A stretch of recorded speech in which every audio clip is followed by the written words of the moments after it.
ഇന്നത്തേതൊരു നാടൻ റെസിപ്പിയാണ്. വാളരിപ്പയർ എന്നൊക്കെ പറയത്തില്ലേ, അതുകൊണ്ടൊരു സിമ്പിളായിട്ടുള്ളൊരു മെഴുക്ക് പുരട്ടിയാണ്. ചോറ് കൊണ്ടുപോകാനൊക്കെ നല്ലതാണ്.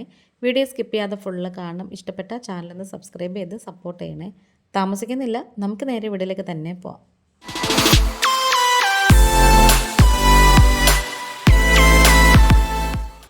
നമുക്ക് ആവശ്യമുള്ള അത്രയും വാളരിപ്പയർ എടുത്തിട്ടുണ്ട്. ഇത് വളരെ പിഞ്ചാണ് കേട്ടോ, ഒട്ടും മുറ്റിയതല്ല, നല്ല സോഫ്റ്റ് ആയിട്ടിരിക്കുകയാണ്. ഇതിൻ്റെ രണ്ട് സൈഡും ഉള്ള നാര് പോലെ ഇരിക്കുന്നത് ചീകിങ് എടുക്കണേ. ഇതിപ്പം അധികം മുറ്റാത്തതും വളരെ പിഞ്ചായതുകൊണ്ട് നമുക്കിപ്പം ആ ഒരു നാരില്ല. ഇനി നമുക്കിതൊന്ന് അരിഞ്ഞെടുക്കാമേ. ഇതുപോലാണ് കേട്ടോ അരിയുന്നത്, ചെറുതായിട്ടിങ്ങനെ നീളത്തിൽ. പിന്നെ അതുപോലെ തന്നെ മുറ്റിയതാണെങ്കിൽ ഇതേപോലെ നെടുകെ കീറിയിട്ട് വേണം മുറിക്കാൻ ചെറുതായിട്ട്. അങ്ങനത്തെ നമ്മളിത് മൊത്തം കട്ട് ചെയ്ത് വെച്ചിട്ടുണ്ട്. ഇനി ഈ ഒരു മെഴുക്ക് പുരട്ടിയിലേക്ക് നമുക്ക് കുറച്ച് ചുവന്നുള്ളി എടുക്കാം. ഞാനിപ്പോൾ ഒരു കൈപ്പിടിയോളം ചുവന്നുള്ളി എടുത്തിട്ടുണ്ട്. ഇത്രയും വേണ്ട, കാരണം നമ്മളിതിലേക്ക് കുറച്ച് സവോളയും കൂടി ചേർക്കുന്നുണ്ട്. നിങ്ങൾക്ക് വേണമെങ്കിൽ ചുവന്നുള്ളി മാത്രം എടുക്കാം, ടേസ്റ്റ് കൂടുതൽ അതിനാണ്. അപ്പോൾ സമയക്കുറവുണ്ടെങ്കിൽ ചുവന്നുള്ളിയും സവോളയും കൂടി എടുക്കാം. അതല്ലാന്നുണ്ടെങ്കിൽ സവോള മാത്രം എടുത്താലും മതി. അപ്പോൾ നമുക്കിത് വേവിക്കാനായിട്ട് വെക്കാം. ഇതിപ്പോൾ ഇതിന് വേണ്ടിയിട്ട് കുറച്ച് മഞ്ഞൾപ്പൊടിയും ആവശ്യത്തിനുള്ള ഉപ്പും കുറച്ച് നെകക്ക വെള്ളവും കൂടി ചേർത്തിട്ട് നമുക്കിത് നന്നായിട്ടൊന്ന് വേവിച്ചെടുക്കണം. കാരണം നമ്മൾ ഉള്ളി വഴറ്റിയിട്ടാണ് ഇടുക എന്നുണ്ടെങ്കിൽ ചിലപ്പം ഈ ഒരു വാളരിപ്പയർ വേഗത്തില്ല. അതുകൊണ്ടാണ് ആ ഒരു സമയം കൊണ്ട് നമുക്ക് ഇതേപോലത്തെ ചോപ്പറിനകത്ത് ഇട്ട് പെട്ടെന്ന് സവോളയൊക്കെ ഒന്ന് കുനുകുനാന്ന് കൊത്തിയരിഞ്ഞെടുക്കാമേ. ശരിക്കും അടുക്കളയിൽ നല്ല യൂസ്ഫുൾ ആയിട്ടുള്ള ഒരു ഐറ്റമാണ് കേട്ടോ ഇത്. പെട്ടെന്ന് തന്നെ നമുക്ക് ഉള്ളിയൊക്കെ ചോപ്പ് ചെയ്തെടുക്കാം. അതുപോലെ തന്നെ ബീറ്റ്റൂട്ട് ആയാലും ക്യാരറ്റ് ആയാലും ക്യാബേജ് ആയാലും ചിക്കൻ പോലും വേവിച്ചതാണെന്നുണ്ടെങ്കിൽ നമ്മൾ ഇതിനകത്തിട്ട് ഒന്ന് ഇടിച്ച് എടുക്കുമ്പോഴത്തേക്ക് നന്നായിട്ട് വരുമേ. നേരത്തെ എൻ്റെ കയ്യിലിരുന്ന ചോപ്പർ എന്ന് പറഞ്ഞാൽ ഇങ്ങനെ വലിച്ചെടുക്കുന്നതാണ് കേട്ടോ. അതിനേക്കാളും എനിക്കിതാണ് കുറച്ചുകൂടെ യൂസ്ഫുള്ളായിട്ട് തോന്നുന്നത്.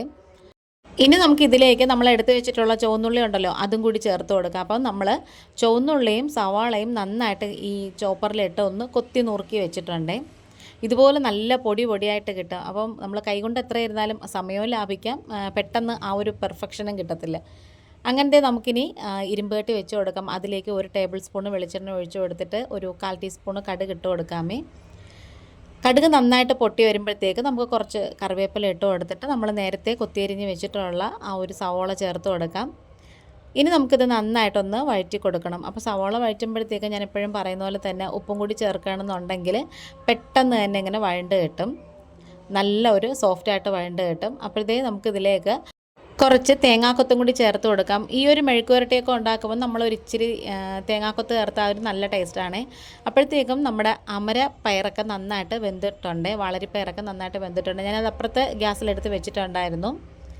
ഇനി ഇതെല്ലാം കൂടി ചേർത്ത് നന്നായിട്ട് ഇങ്ങനെ ഒന്ന് വഴറ്റി മൊരിയിച്ചെടുക്കണേ. ഈ സവോളയൊക്കെ നന്നായിട്ട് ഇങ്ങനെ ഒന്ന് വാടി വരുമ്പോഴത്തേക്കാണ് ഇതിലൊരു ടേസ്റ്റ് കിട്ടുന്നത്. ഇനി നമുക്കിതിലേക്ക് ഒരു 1/4 ടീസ്പൂണ് മഞ്ഞൾപ്പൊടി ചേർത്ത് കൊടുക്കാം. അതുപോലെ തന്നെ കളറിന് വേണ്ടിയിട്ട് ഒരു 1/2 ടീസ്പൂണ് പിരിയൻ മുളകിൻ്റെ പൊടിയും കൂടി ചേർത്ത് കൊടുക്കാം. ഇനി നന്നായിട്ട് ഇത് രണ്ടും കൂടി ഒന്ന് വഴറ്റി കൊടുക്കണം. പിരിയൻ മുളകായിട്ടാണ് നമ്മുടെ കയ്യിലുണ്ടെങ്കിൽ അത് ചതച്ചെടുക്കാം. ഇപ്പം ഞാൻ കുറച്ച് കൊത്തുമുളകും കൂടി ചേർത്ത് കൊടുത്തിട്ടുണ്ട്. ഇനി ഇതെല്ലാം കൂടി ചേർത്ത് നന്നായിട്ടൊന്ന് വഴറ്റി മൊരിയിച്ചെടുക്കണം. ശരിക്കും പറഞ്ഞാൽ നമ്മൾ ഉള്ളിയും വറ്റൽമുളകൊക്കെ അമ്മിയിൽ വെച്ച് ചതച്ചെടുക്കുകയാണെന്നുണ്ടെങ്കിൽ നല്ല ടേസ്റ്റാണ്, കാണാനും കുറച്ചുകൂടി ഭംഗിയായിരിക്കും. ഇനി ഇത് നമ്മൾ വേവിച്ച് മാറ്റി വെച്ചിട്ടുണ്ടായിരുന്ന വാളരിപ്പയറും കൂടി ചേർത്ത് കൊടുക്കാം. ചോറൊക്കെ കൊണ്ടുപോകാൻ പറ്റിയ നല്ലൊരു ഐറ്റമാണ് കേട്ടോ. വാഴയിലൊക്കെ പൊതിഞ്ഞൊക്കെ കൊണ്ടുപോകണമെന്നുണ്ടെങ്കിൽ ആ ഒരു മണവും കൂടി ഈ ഒരു മെഴുക്ക് പുരട്ടിക്ക് കിട്ടും. ഇതുകൊണ്ട് നമുക്ക് തോരൻ ഉണ്ടാക്കാം, പിന്നെ അതുപോലെ തന്നെ തീയലൊക്കെ ഉണ്ടാക്കാമേ.